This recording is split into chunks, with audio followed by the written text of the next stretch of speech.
Assalamualaikum viewers, this is General Sarwar. You are watching Sarwar's Chronicle. Today I am here with a historical topic. We often look at history from a very narrow angle that overcasts the bigger role history provides us. The history of Bengal is one such event that is intertwined with the history of the broader Indian region, which we often fail to recall. If you look at Europe, the nationalist sentiment originating from French Revolution spread across entire Europe. The Napoleonic Wars certainly reinforced that powerful nationalist web. It inspired many ethnic groups to break away from their empires to form several nation states. But there is a key difference between Indian and European nationalism.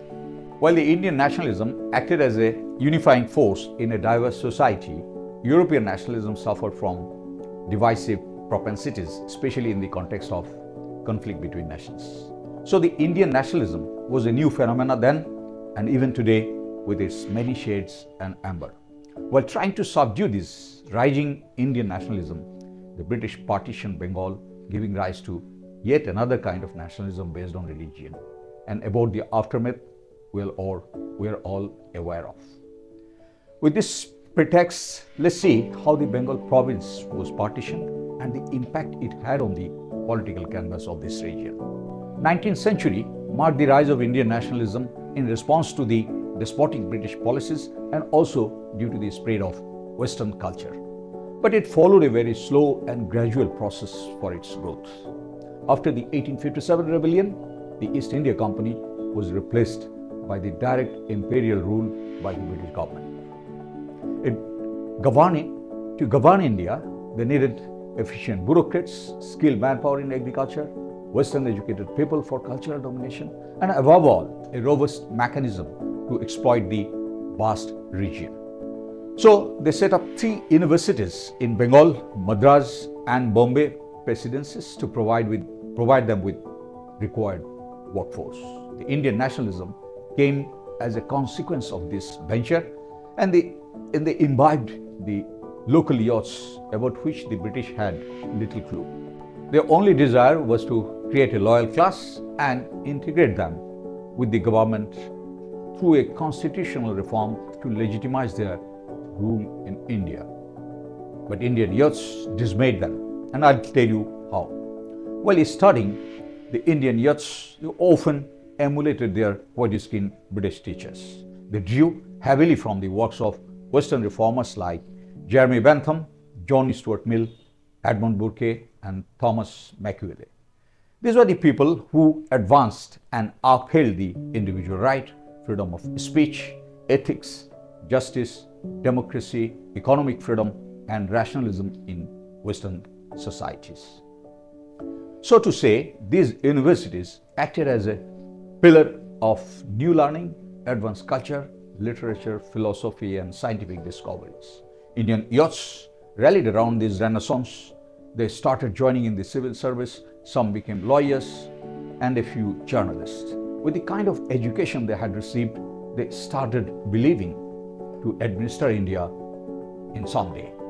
It was Raja Ram Mohan Rai who was in the forefront of this renaissance. Post 1857, whoever joined in India as a Governor General, they passed many controversial policies, be it Lytton's Arms Act 1878 that disallowed the Indians from possessing arms, and in the same year the Vernacular Press Act, which was passed to silence anybody who ever turned vocal against the government. Ripon's Ilver Bill 1883 caused a lot of uproar. The bill intended to try the British people by the Indian judges and sought equal rights as that of the British judges. When the white opposition forced the government to withdraw the bill, the Indians, pampered by a handful of British officials, thought of setting up a political platform, following which 72 delegates met at Bombay to set up Indian National Congress in December 1885. A British civil servant, Alan Octavian Hume, played a decisive role in uniting this diverse group of Indians from amongst the university alumni. 54 of them were English-speaking Hindu Brahmins, 2 were Muslims, and the remainder were Parsi and Jain. Most of them were lawyers and others comprised the journalists, professors, businessmen, and landowners. Dadabhai Nauroji, Gopal Krishna Gokhale, Firoz Shah Mehta from Bombay, and Surendra Banerjee from Bengal comprised the early leadership of Indian National Congress.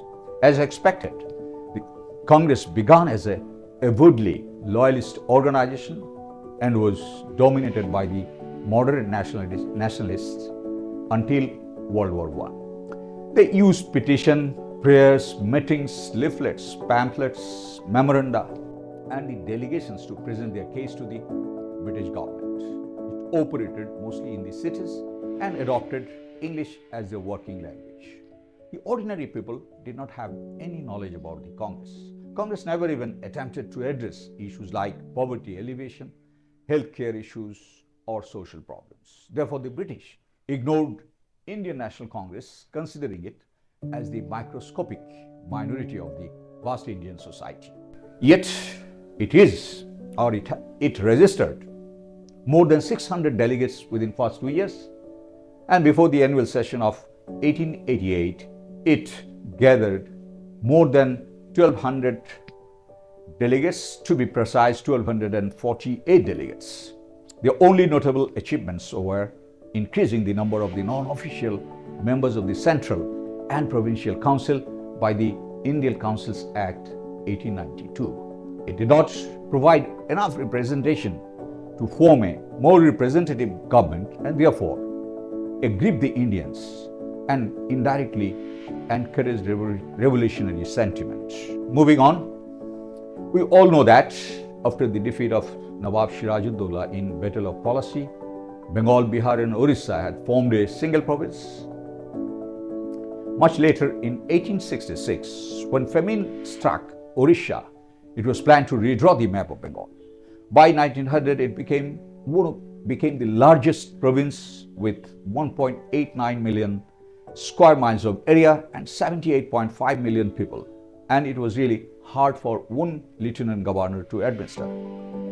The eastern region in particular was neglected, and therefore the issue of Bengal partition came to the fore in 1901. These were happening in a time when Lord Curzon, he arrived in India as the Viceroy in 1899. He added fuel to fire by introducing a number of policies like the Calcutta Corporation Act 1899, the University Act of 1904, the Sedition Act, the Official Sacred Act, about which you all were aware of. This was when Lieutenant Governor Andrew Fraser, he came up with the partition plan on 28 March 1903. The plan pierced through the heart of the Bengali-speaking nation, leaving Calcutta-based Hindu leadership tied to the less politically active Bihari and Odia-speaking Hindus in the north and south, and the new province of East Bengal, or new province of East Bengal and Assam, comprised the majority Muslims, with its capital situated at Dhaka. Officially, partition was done for administrative convenience, but Fraser's note revealed something else. He wrote, I quote, "I believe that the Dhaka and Mymensingh would pose far less trouble if they were put under Assam." I unquote. Even Lord Curzon, while visiting Dhaka, said that Dhaka was only a shadow of its former self, and therefore the partition would offer the Mohammedans with the kind of solidarity they have never seen before. So Curzon's movement, or his action to divide the Bengal, sparked huge repercussion. It said that none did more to inflame the minds of the Indians than he did. On partition day, Rakhi Bandhan was observed all over Bengal as suggested by Rabindranath Tagore. Usually, this is celebrated by the Hindus to strengthen the bond between the siblings, but here it was done to forge unity among the Hindus and the Muslims. Tagore, he wrote Amar Shonar Bangla, a poem, as a rallying cry for all those who opposed the partition. Much later in 1972, it became the national anthem of independent Bangladesh. To mark the day, nobody cooked food and huge processions took to the streets of Calcutta. To suppress these activities, the British used force. Students, including guardians, were barred from and harassed for joining in these movements. The spontaneous Swadeshi movement launched by the people of Bengal eventually earned Congress sympathy. The high caste Hindus thought it's an attempt to strangle the nationalism which was blooming in Bengal, not only for the people and the Congress, but for the contribution of its great sons like Ishwar Chandra Vidyasagar, Madhusudan Datta, Bankim Chandra Chatterjee, Rabindranath Tagore in the field of culture and literature.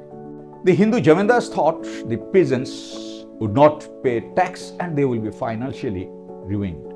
They would require separate tentacles to look after the estates located in the eastern region.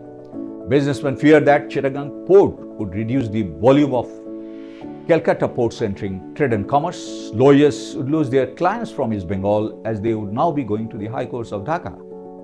So getting the Muslim support was much easier on the ground that the new province would provide them with a lot of opportunities. Yet the anti-partition movement, voiced by the Hindus and backed up by the Congress, scared the Muslim community, so they sent a delegation led by Prince Karim Aga Khan to Viceroy Lord Minto in October 1906 to secure Muslim interest by introducing separate electorate so that the Muslims could vote for the Muslim leaders. As such, the Muslim League came up not only to ensure their political representation, but also to prevent the rise of Hindu-dominated political system in India. The British achieved what they wanted, dividing the people along the communal line, which was widened by the rift already caused by the partition. After partition, Congress began to transform from a middle-class pressure group into a pan-Indian political platform. It triggered a split between the moderates and extremists on strategic issues as to how they should challenge the British government in achieving their Swaraj or the self-rule. Firoz Shah Mehta and other conservative Bombay leaders thought partition as a local issue and Congress got nothing to do with it. Other moderates such as Gokhale supported the Swadeshi movement but disapproved of the boycott movement, considering it to be detrimental to the Indian interest. Bengal moderates felt strongly for the partition and joined hands with the extremists of Congress, and by 1907, extremists gained position of strength within Congress. On the same note, they joined in the Surat session in 1907 and pursued for the resolution of Swaraj. They wanted Lala Lajpat Rai to be the president of Indian National Congress. These demands were not met by the moderates. Instead, they supported Raj Bihari Ghosh as the president of Congress.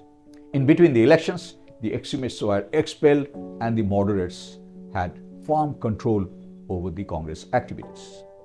The Surat split was a victory for the British policy, but the resulting impact was Indian National Congress started declining in strength due to the absence of the extremists. The extremists, without forming any platform or front, remained non-committal from Congress activities. The British found this as an opportunity to go hard against the extremists. They imprisoned Tilak for 6 years. Lala Lajpat Rai was expelled from Punjab, and Bipin Chandra Pal had been brainwashed. As Indian National Congress became weak and frail, Morley Minto had chosen to enact Indian Council Act 1909, granting separate electorate to the Muslims. This was the core Muslim demand since Shimla delegation. The British had believed that the separate electorate would attract the young Muslims away from Indian National Congress to join the League. But the act failed to satisfy the Indian National Congress, as they thought it was undemocratic. And in a democracy, majority should prevail. That was the stand of Indian National Congress. So after the failure of this act in 1910, Morley and Minto went back to London, and Charles Hardinge and Robert Crewe replaced them. After assessing the situation, they made a report recommending the annulment of partition. Accordingly, King George V traveled to India for his coronation darbar at Delhi, and there on 12 December 1911, he declared the annulment of partition of Bengal. Reunification of Bengal indeed sought to mollify the Bengali Hindus, but the downfall of Calcutta from imperial capital to a provincial level shocked the Bengalis in West Bengal. Declaration to set up a university in Dhaka was made to appease the Muslims of East Bengal, while the annulment resolved the partition issue, but the divide of the hearts and the resulting communal tension continued. These tensions became even more pronounced in the following years. Although the moderates had been in control, but without the flair and dynamism of the extremists, it was withering until the World War I broke out in 1914. With the outbreak of the war, there was a chance that the British might make some constitutional concessions in exchange of Indian support for the war. Mrs. Annie Besant, a British social reformer who later went on to become the Congress chairperson in 1970, thought Indian National Congress was losing touch with the youth or the younger generation of India. The deaths of two moderates, particularly Gokhale and Firoz Shah Mehta, in 1915 also paved the way for the re-entry of the extremists into Congress. So the Lucknow Pact of 1916 not only brought the extremists and the moderates together, but also formed a united front for obtaining self-rule for India. Another treaty was also signed between Congress and the Muslim League, wherein the Muslim League agreed to support Indian National Congress, demanding independence in exchange of support for separate electorate for the Muslims. The Lucknow Pact was seen as a beacon of hope for Hindu-Muslim unity. Indian National Congress, Muhammad Ali Jinnah and Mrs. Annie Besant popularized yet another movement named Home Rule Movement by setting up All India Home Rule League in April 1960.